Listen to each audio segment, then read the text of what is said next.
Hey, what's up? My name is Scott Oz Sroka, and I'm a voice actor. And what I did for Aerolite was provide the voice of Roy Wilder, who is one of the main characters that Lynn speaks to via the walkie-talkie, her dad's ex-partner, who kind of helps her along on her journey. I actually voiced for 2 parts, but one of the characters unfortunately got cut.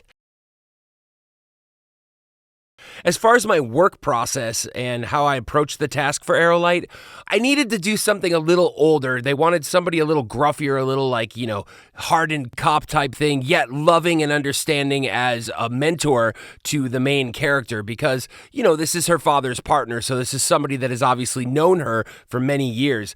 So when I started thinking about it, I started thinking about my dad and how I always made my dad's voice when I was a kid. And, when I was at junior high and stuff, and my dad would say something that I didn't like, and I'd have to do his voice more like this. So that's basically how Roy's voice came about for me. When discussing career accomplishments, there's so many to begin with, I don't even know. If we're talking about strictly voiceover-wise, I did a lot of voice work for the 8 years that I lived in Brazil, and I did some really cool stuff when I was there. Every time they needed an English speaker, this one specific studio, Satellite, would call me. And so I got to do some really cool stuff. I did typical commercial stuff, but I also got to do some stuff for this Kiss FM, which is one of their major rock radio stations there. Every time somebody would want to put a piece into the Cannes Festival in France, it had to be in English. So I had the opportunity to voice people like Bon Scott, Ozzy Osbourne, Gene Simmons. I got to be Charles Manson in one. I got to be a little kid talking to Damien in one. It was super cool, and these things that they created, these 2 to 3 minute little stories were just incredible, and I'm so happy to have been a part of that.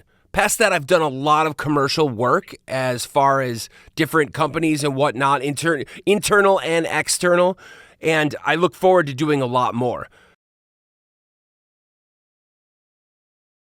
As far as formal voice acting training, I never had any until I went to Columbia College Chicago and graduated with a degree that I pretty much made up myself in voice acting, as they do not have an actual degree in that. They only have a minor, so I decided to create my own. So now I do have formal training, but a lot of the stuff that I learned there is stuff that I already picked up from doing these things for years. You see, I've been a radio guy since I was a kid. I've been making tapes and recording myself since I was probably about 7 or 8.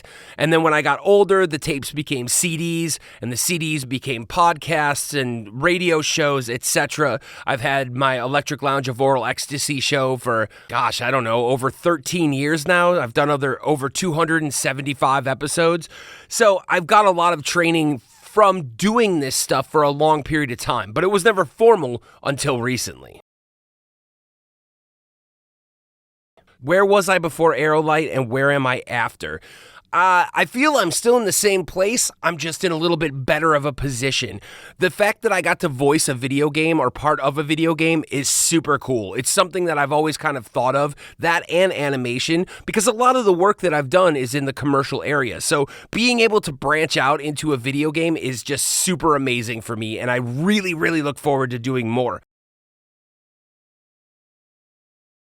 As far as my chances increasing because of working with Aerolite, absolutely they've increased. I've now got more experience under my belt. I've got one more thing to put on my resume, to put on my portfolio, to show potential clients what I can do. It's something I can put on my demo. It's something that I can show to my friends and family. It's something that I'm really proud of, and I'm really stoked with the game. Having gotten to play it myself, I'm really, really excited that I was able to be a part of it.